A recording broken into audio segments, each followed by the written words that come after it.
안녕하세요. 오늘도 사연살롱을 찾아주셔서 감사합니다. 저는 30대 유부녀예요. 저는 무남 동료였어요. 외동딸이었지만 안타깝게도 부모님의 사랑을 듬뿍 받았던 아이와는 거리가 멀었네요. 제가 기억하는 가장 오래된 기억에서부터 저희 부모님은 사이가 안 좋으셨고 아버지는 밖으로 놔두셨으며 엄마는 저에게 살가운 분이 아니셨습니다. 제가 초등학교에 들어가고 나서 아버지는 집에서 자취를 감추었어요. 엄마, 주말 지나면 아빠 온다고 그랬었잖아. 왜 주말이 지났는데도 아빠가 안 와? 아빠는 언제 와? 안 와. 꼬라지를 보니까 절대 안 올 것 같네. 그러니까 너도 네 아빠 기다리지 마. 아니, 웬만하면 너한테는 아빠라는 사람이 아예 없다고 생각을 해.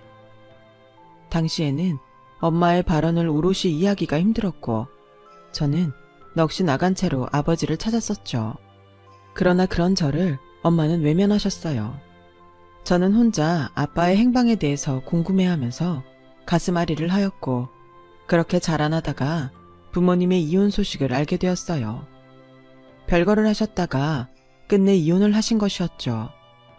어린 딸이 눈에 밟히지도 않았는지 어쩜 그렇게 무정한 태도로 제대로 된 마지막 인사 한마디 없이 떠날 수 있었는가를 생각하면 아버지란 사람이 악마처럼 여겨졌습니다. 애초에 친가 쪽 친척들과는 왕래 따위는 없었기 때문에 그대로 아버지와는 영영 소식이 끊어졌고 접점이 하나도 없었어요. 그 인간을 만나지만 않았어도 내 인생이 이렇게 나락으로 떨어지진 않았을 텐데 내가 왜 이 모양 이 꼴로 살아야 돼? 엄마, 제발 이제 술 좀 그만 마셔. 오늘 저녁밥도 안 먹고 지금까지 술만 마시고 있는 거 알아? 엄마는 자기 딸 생각은 안 하지? 엄마는 내가 불쌍하지도 않나 봐. 내가 왜 내 생각을 해야 하니? 그리고 내가 너보다 100배, 1000배는 더 불쌍해. 알아? 저는 커가면서 엄마 때문에 숨이 턱턱 막혀왔습니다.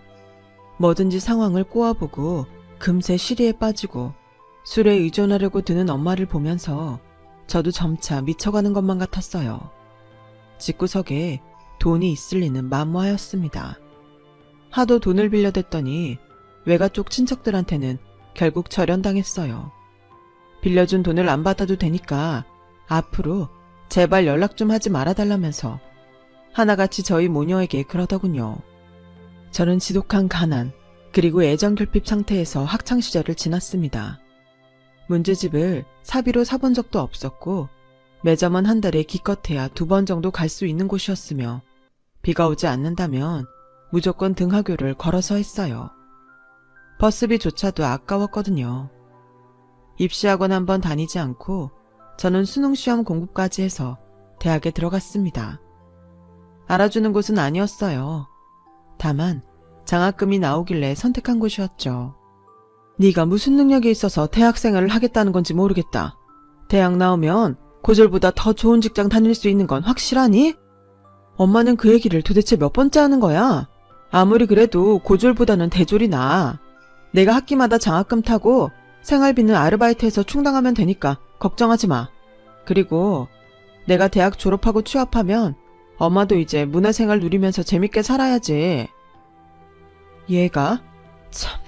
말이나 못하면 이미 망한 인생? 나는 그런 거 필요 없으니까 너나 실컷 누려라.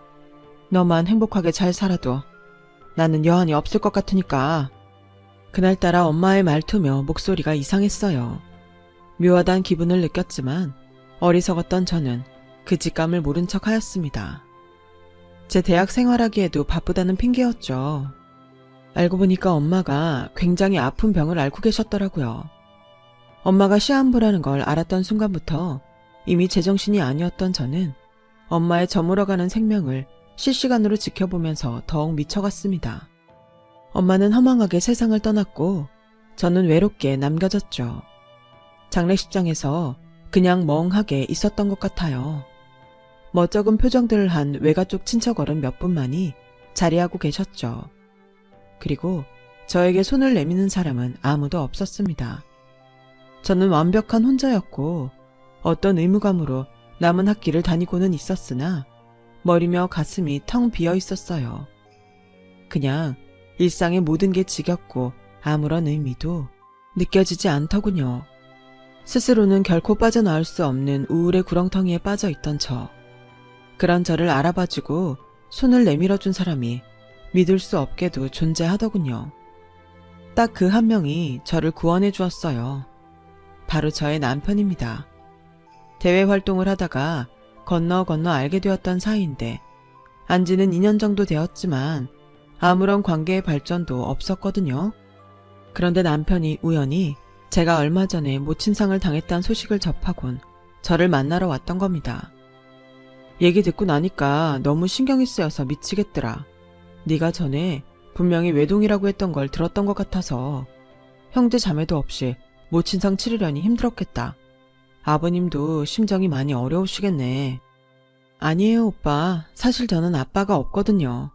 아주 어릴 적에 부모님이 이혼하셔서 내내 편모 가정에서 자라왔어요. 일부러 숨기려고 한 건 아닌데 어쩌다 보니 주위에 아빠 없단 사실을 숨긴 꼴이 되었네요. 죄송해요. 뭐? 네가 왜 죄송해야 돼? 그런 말 하지 마. 오히려 내가 미안하다. 너를 더 잘 챙겨줬어야 했는데 하는 후회가 들어. 저는 남편이 저를 왜 그렇게 신경 쓰나 했더니 자기도 모르는 새에 저를 좋아하고 있던 모양이었어요. 남편이 그때 저에게 성큼 다가와주지 않았다면 분명히 남은 학업을 마무리하지 못했을 겁니다. 남편 덕분에 비록 제 성적은 개판이었지만 간신히 대학 졸업장을 따낼 수 있었죠. 자연스럽게 연인으로 발전한 저희 두 사람은 남편이 취직과 동시에 저에게 청혼을 하면서 급물살을 타게 되었습니다. 과연 나란 사람이 결혼을 해도 되는 것인가? 전적으로 상대방에게 의지하는 사람이 결혼을 할 수 있을까? 하는 의문이 스스로 들어서 사실은 청혼을 거절했었어요. 하지만 이런 저도 좋아 죽겠다면서 꼭 결혼하고 싶다는 남편의 강한 결심에 저도 결국은 마음이 흔들렸습니다. 저는 외롭게 자라왔기 때문에 내심 결혼해서 시댁 식구들이 생긴다면 좋겠다는 계산도 있었네요. 하지만 이것은 저의 우판이었어요. 어째서 그토록 시댁을 욕하는 글들이 인터넷 사이트마다 넘쳐나는지 저는 제가 직접 며느리라는 게 되어보고 나서야 이해할 수 있었습니다. 우선 남편에게는 여동생, 그러니까 저에게는 시누이 되는 사람이 있었고요. 시아버지께서는 지병을 앓고 계셔서 거의 댁에서만 지내시는 분이었어요. 아픈 남편의 수발을 들며 살다 보니까 성격이 괴팍해지셨던 걸까요? 시어머니께서는 굉장히 드센 성격의 소유자이셨고 말씀을 하실 때도 그냥 안 하시고 톡톡 쏘는 말투를 구사하셨죠. 거침이 없었어요. 참나 별꼴을 다 보겠네. 그러니까 천에 고아에다가 가진 것도 쥐뿔이 없는 아가씨라는 거잖아.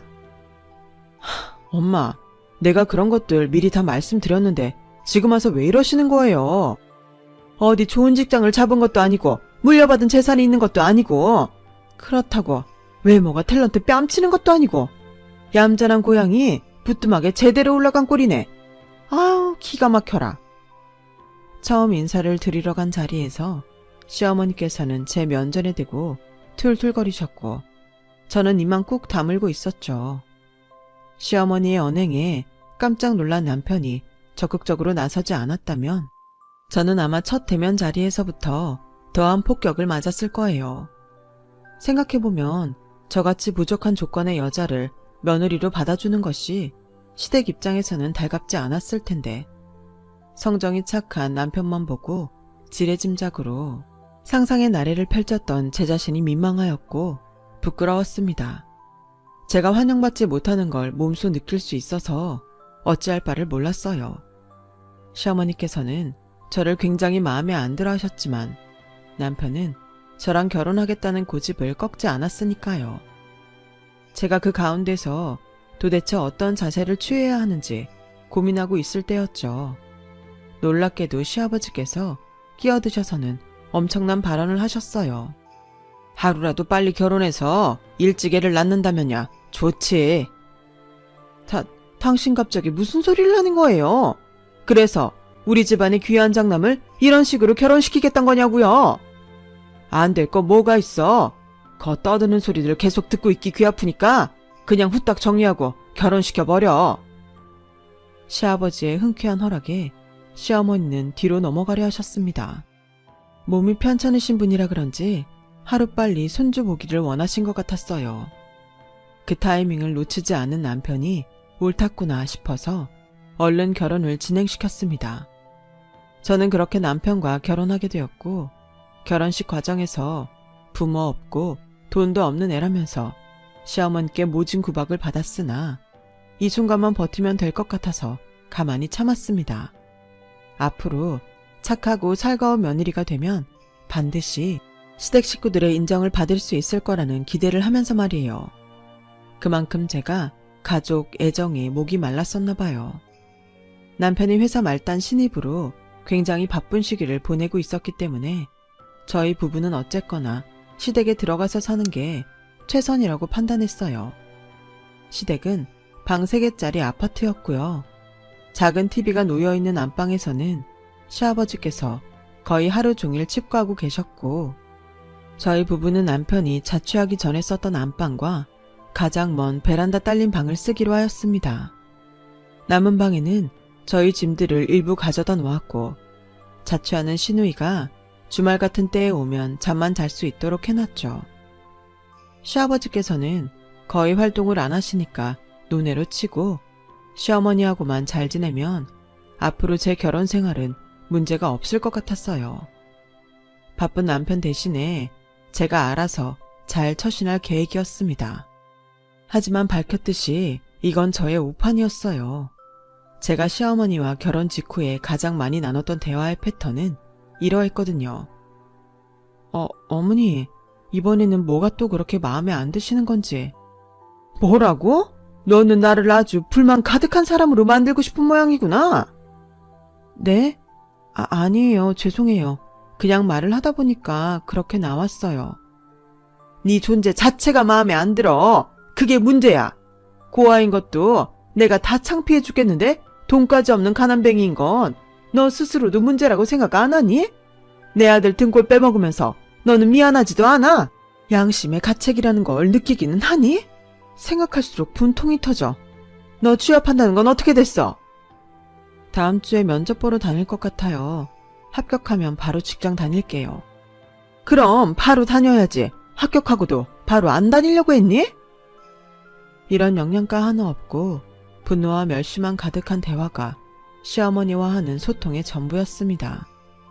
제가 집안에 들어오기 전에는 도대체 어떻게 사셨는가 하는 게 궁금해질 만큼 모든 집안일은 저에게 전가가 되었죠. 저는 요리의 젬병이었는데 시어머니께서 무섭게 닥달을 하시니까 겁이 나서 무작정 음식을 했어요. 시어머니 몰래 블로그나 유튜브에서 요리법을 얼른 찾아볼 때면 긴장으로 손이 덜덜 떨려왔죠. 쥐뿔 하나 없이 몸만 딸랑 시집와서 이 집에 들어왔으면 응당 이 집을 귀하게 여기고 네가 직접 가꿔야 하는 거 아니겠어? 안 그래? 네 생각도 그렇지? 네 어머니. 이것만 마저 닦고 얼른 화장실 청소도 할게요. 그래, 너 저번에 보니까 세면대 뒷부분은 제대로 안 닦았더라. 오늘은 더 빡빡 닦아. 시댁에 그 36평짜리 아파트, 그걸 그렇게나 과시하시면서 저를 괴롭히는 수단으로 내미셨다는 게 믿어지지 않습니다.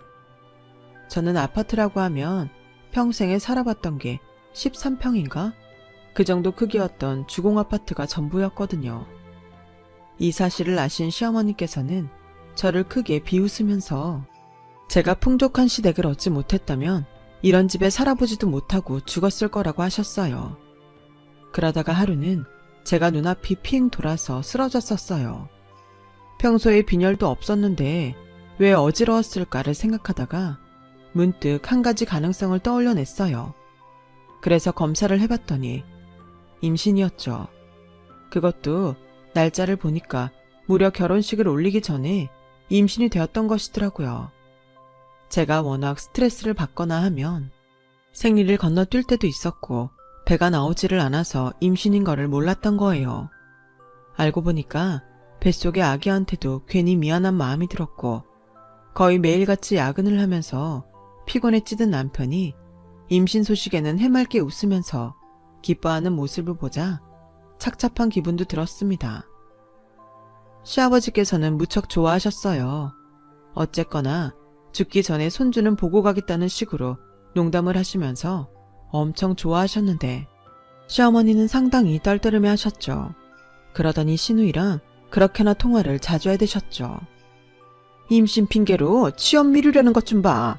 아, 꼴도 보기 싫어. 아주 얄미워 죽겠어. 네 오빠가 좀 잘난 사람이니? 응? 우리 집안 대들보인데 어쩜 저렇게 가진 것 하나 없는 애가 홀랑 낚아채 갔냐고. 부모가 없거나 재산이 없거나 둘 중 하나만 해야지. 저건 너무한 거 아니니?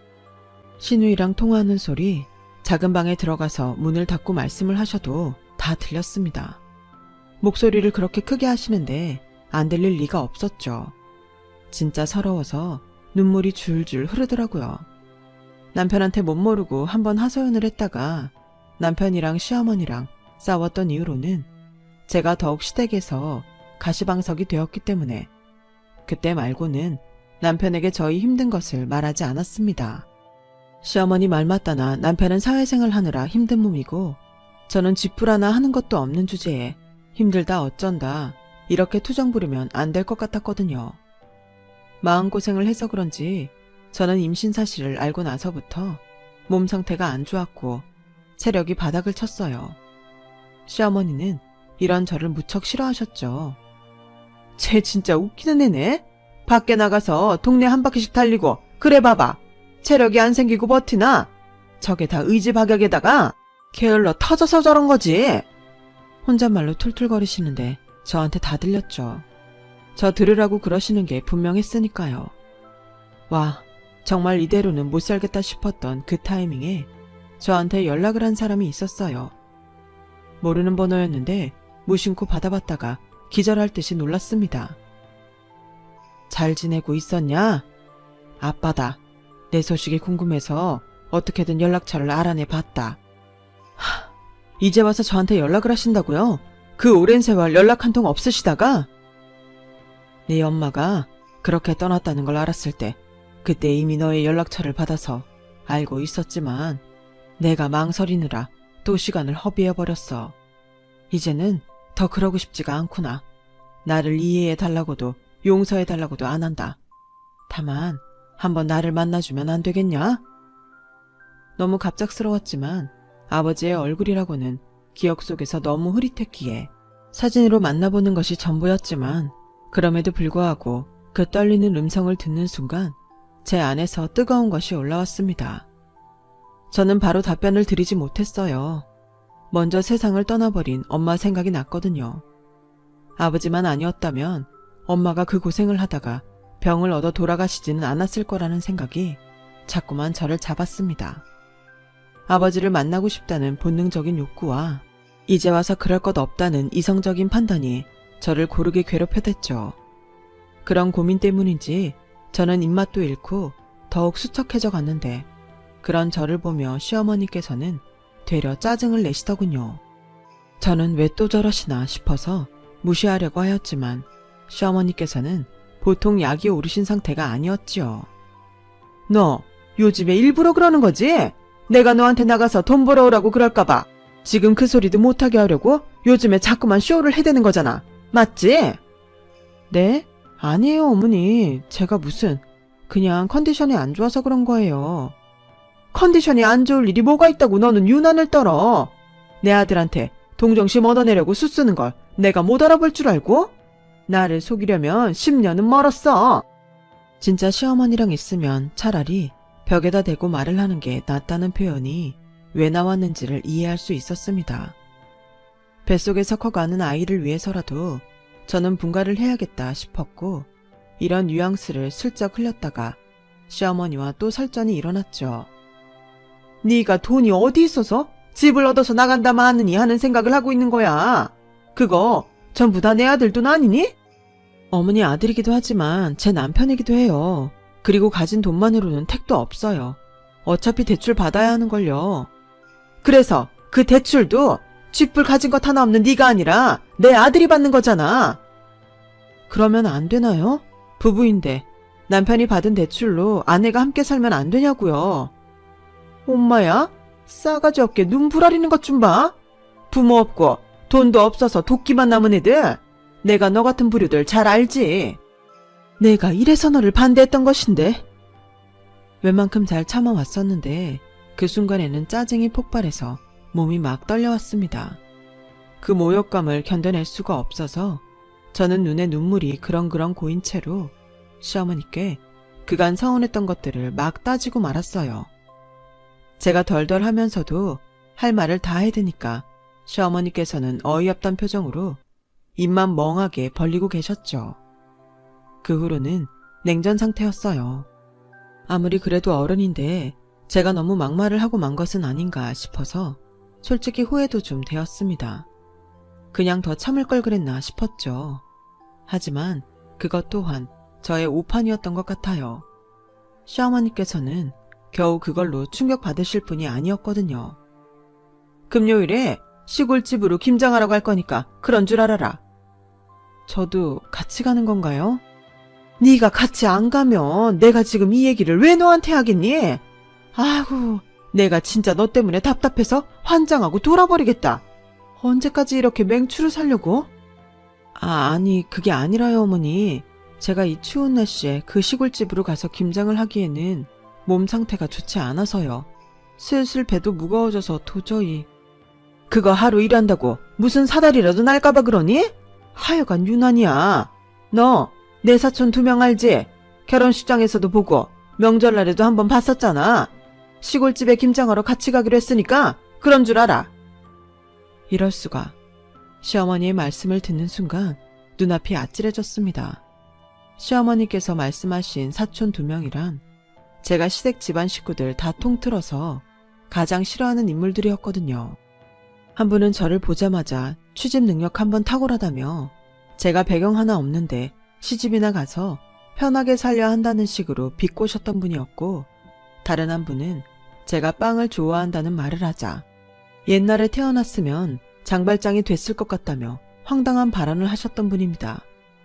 제가 뭣도 없는 사람인데 빵을 좋아하니까 빵이나 훔치는 장발장과 어우러진다는 말씀을 하셨던 것이죠.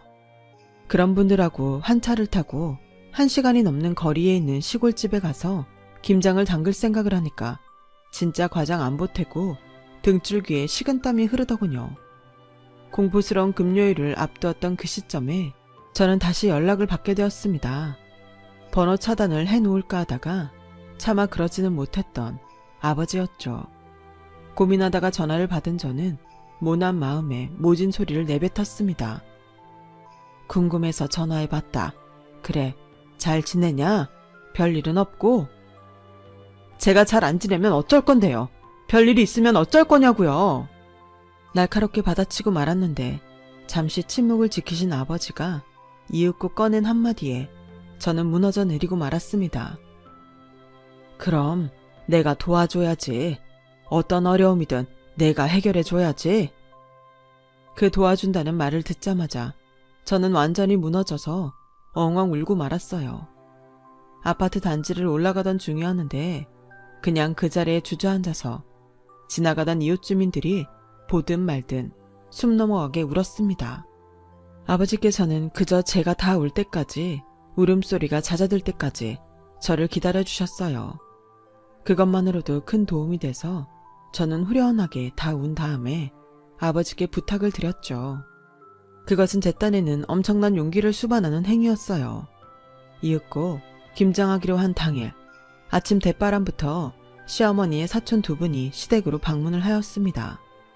차 한 대로 같이 갈 요량이었기에 그렇게 한 것이었는데, 아니나 다를까 2분은 저를 보시자마자 시어머니와 합세하여서 사람 자존심을 살살 갉아먹는 소리들을 하셨습니다. 가정 환경이 그래가지고 김장하는 걸 본 적도 없다면서 우리가 오늘 김장이 뭔지 제대로 알려줘야겠는데? 돈 많은 집들은 사 먹기도 하지만 그런 경우도 아니었으니 김장김치나 옳게 먹어봤겠어? 분에 넘치는 집안에 시집와서 호사를 누리네? 세 분이 깔깔거리시든 말든 저는 평온한 미소로 상대해드렸죠. 준비를 다 마치고 엘리베이터를 타고 1층에 내려왔을 때 저희 앞에서 갑자기 멈춰선 차량 한 대 때문에 저희는 모두 발걸음을 멈춰 세워야만 했어요. 까만 벤츠의 운전석에서 젊은 사람이 하나 내리더니 차 뒷문을 여니까 캐주얼한 정장 차림에 커다란 키, 중후한 매력이 뿜어져 나오는 신사한 분이 내리더군요. 저 사람이 분명 제 아버지가 맞다는 사실에 압도되어서 저는 말문이 막혔어요. 아버지의 모습에 본인들끼리 빠르게 이 아파트에서는 못 보던 얼굴이다. 차 비싼 거 팔아. 쑥덕거리셨던 세 분은 그 당사자가 저에게로 곧장 걸어오자 금세 어리둥절해지셨습니다. 우리 딸, 아빠랑 오늘 백화점 가기로 해놓고 잊어버린 것 같아서 직접 데리러 왔다. 아버지가 씩 웃으시면서 그렇게 말씀하신 순간 저는 제 옆에서 비명에 가까운 숨을 들이키는 시어머니의 소리를 똑똑히 들었습니다. 제가 입을 떼기도 전에 아버지가 먼저 시어머니 쪽을 바라보며 말씀하셨어요. 아, 처음 뵙겠습니다, 사부인. 그간 사정이 있어서 인사가 늦었네요. 예? 그럼 저희 며느리의 부친 되시는? 맞습니다. 제가 우리 딸아이 아버지 되는 사람입니다. 워낙 딸아이가 어릴 적에 이혼을 했던지라 소식이 끊겼다가 얼마 전에 연락을 하게 되었고요. 제가 형편이 좀 많이 넉넉한지라 딸아이한테 도움을 주고 싶었는데 워낙 딸아이가 자립심이 강해서 거절을 하지 뭡니까? 아버지가 능청스레 말씀하시는 사이 시어머니는 물론이고 그 사촌분들의 안색이 어느새 창백해져 있었어요. 그런데 임신했다는 얘기까지 들으니까 제가 도저히 가만히 있을 수가 있어야 말이죠. 제가 마침 오늘 시간이 나서 딸아이 데리고 백화점이나 한 바퀴 돌까 하는데 제가 데리고 가도 괜찮으시겠죠? 예. 저희가 원래는 며느리랑 다 같이 김장을 하러 가는 길이었기는 한데. 김장이요? 상당히 아기자기하게 사시는군요. 보기 좋습니다. 돈으로 충당할 수 없는 단란한 맛도 좋죠. 그런데 저희 딸아이는 빼주세요. 임신한 며느리에 대한 배려가 넘치는 분이라면 응당 그러실 줄로 믿습니다. 안 그렇습니까, 사부인? 부드러운 말씨를 구사하고 있지만 압도적인 카리스마를 뿜어내는 아버지 앞에서 시어머니는 아무 말도 못하셨어요. 아버지가 손으로 제 어깨를 감싸시며 벤츠 차량 앞으로 에스코트를 하시는데 뒤통수에 꽂히는 열렬한 시선들이 느껴졌죠. 저는 시댁 3인방에게 아무런 설명도 하지 않은 채 그저 아버지의 차에 올라탔고 그대로 그곳을 벗어났어요. 많이 놀라셨는지 시어머니께서 다리에 힘이 풀리신 것 같은 모습을 힐끗 돌아보면서 말이에요. 아버지가 저를 데려가 주신 곳은 고급 브런치 식당이었어요. 그곳에서 마주 앉아 식사를 하며 이런저런 대화를 나누었습니다. 아버지는 엄마와 극심한 성격 차이를 겪고 그로 인해 결혼 생활에 지독한 염증을 느껴서 어렸던 저를 챙기지 않은 채 그대로 떠나셨던 분이었죠. 새로운 인생을 살고 싶다는 강렬한 열망을 바탕으로 노력하신 끝에 부와 명예를 한꺼번에 움켜쥔 주인공이 되기도 한 분이셨고요. 거의 준재벌급이라고 할 수 있는 집안의 여자와 재혼까지 하셨고 그 사이에 자식도 한 명 보셨더라고요. 놀랍게도 그 집에서 저를 챙겨주고 싶다고 했대요. 그래서 아버지가 저에게 어떤 금전적인 지원을 해주든 다 동의하겠다고 밝혀왔다는 이야기를 듣고 믿을 수가 없어서 눈물을 흘렸습니다. 그간 네가 힘들고 외롭게 살아왔다는 것을 알게 된 이상 내가 너에게 해주지 못했던 것들을 이제라도 다 해줘야겠다는 생각만 드는구나. 앞으로는 네가 원 없이 누리면서 살았으면 한다. 아버지가 눈물을 훔치시며 말씀하셨을 때 제 안에 남아있던 응어리들이 녹아내렸습니다. 부녀가 감격적인 하루를 보냈을 때 시어머니께서는 그 놀란 마음을 추스르기가 쉽지 않으셨는지 김장을 망치셨어요. 그래서 시아버지께 된통 혼이 나셨죠. 다른 건 몰라도 김치에는 엄격하신 분이 시아버지셨거든요. 제 부친의 비밀이 궁금하셨는지 시어머니는 제 앞에서 누나를 굴리시며 살살 눈치를 보셨는데 저는 그 모습을 보며 웃음이 났습니다. 사람이라는 게 참 신기하고 간사하더라고요. 저에게는 이제 친부도 있고 돈도 있다는 생각이 드니까 이상하게 아무것도 무섭지가 않았고 두려움도 없었습니다. 저는 모든 사실을 남편에게 털어놓았죠. 당장 분가를 결정하였고요. 대출 따위는 받을 필요가 없었어요. 아버지가 집을 구해주셨으니까요. 그동안 내가 잘못했다. 내가 너한테 너무 심하게 굴었지? 응? 그거 다 진심은 아니었어. 너 잘 되라고 며느리 도리를 빨리 배웠으면 해서 내가 마음에도 없는 소리들을 한 거였어. 어머니, 지금 와서 그 어떤 변명을 하셔도 소용없어요. 제 귀는 닫혀있고 제 마음은 더 빨리 닫혀 있었으니까요. 앞으로 어머니는 어머니의 인생을 사시면 돼요. 저는 거기서 빠져들이는 것 뿐이니까 아무런 영향도 없으실 거예요. 저는 해맑게 웃으며 말씀을 드렸는데 듣던 시어머니는 뒤로 넘어가시더군요. 왜냐하면 남편이 시어머니를 앞으로 평생 안 보겠다고 선언한 뒤였거든요. 가장 중하게 여기는 그렇게 울부짖는 내 아들을 잃으신 시어머니께서는 저에게 온갖 사죄 퍼포먼스를 펼치셨지만 이미 늦은 뒤였죠. 저에게 걸핏하면 가족 없는 고아라고 하셨으니 저도 공평하게 시어머니의 가장 소중한 가족을 빼앗는 게 이치에 맞다고 생각을 했어요. 시누이는 저에게 친부가 있었으며 심지어 부잣집이라는 걸 안 순간에 저한테 오만 알랑방귀를 다 끼어대기 시작했는데 아직까지 별다른 상대는 안 해주고 있어요. 남편이랑 분가를 해서 산 뒤로는 그냥 마음 자체가 너무 편안하고 행복해요. 원래 든든한 가족이 있다는 게 이렇게 마음이 평온한 건가요? 애초부터 이런 인생을 살아오신 분들이 있다면 정말 부러울 지경이에요. 저는 처음부터 누리지는 못했지만 지금부터라도 누리고 있으니 만족하렵니다. 제 이야기 들어주셔서 고맙습니다. 여러분의 일상에도 밝은 빛이 되어주는 따뜻한 인연들이 있길 바랍니다. 여러분, 사연 댓글에 응원과 현명한 조언 부탁드려요. 좋아요와 구독은 저에게 큰 힘이 됩니다. 오늘도 좋은 일 가득하세요.